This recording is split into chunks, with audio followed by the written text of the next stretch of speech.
And do you think, particularly for those young South Asians and those definitely young South Asian women, given this kind of climate that we've been experiencing, is there or should there be a sort of civic urgency to be more informed, be more engaged, and definitely this applies to their entire families, whether or not they are, in alignment politically with each other, but just that general engagement.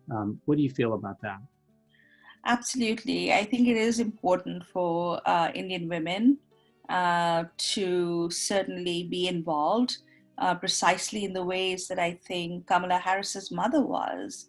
Mm. I was amazed to hear about her student days in Berkeley and how she immediately moved into activist circles and how that influenced her in the way she raised her children.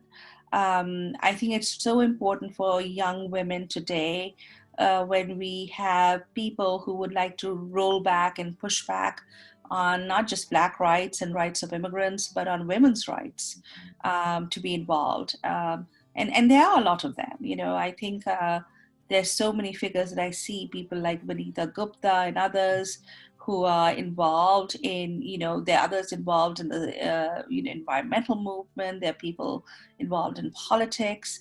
In fact, they're more involved than I am. I do the occasional donations and talks, etc. But the people who are really, out there, phone banking, knocking at doors, etc.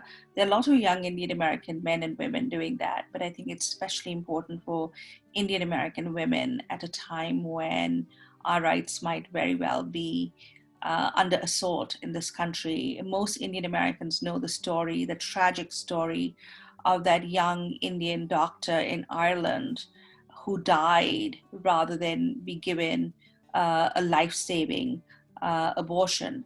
Mm. And we don't want the United States to become a place where we might have to face those kinds of situations where decisions are taken out from the hands of citizens and doctors, and their patients and their doctors. You would know well what I'm speaking about, Abhay. Sure. And those violations of very basic personal rights would be, tragic for certainly for all women, including Indian American women. And I don't know if people know this, but when Ruth Bader Ginsburg argued for equality for women, and no discrimination in the law on the basis of sex, she was using a constitutional amendment that had been passed after the Civil War to protect the rights of former slaves. Mm.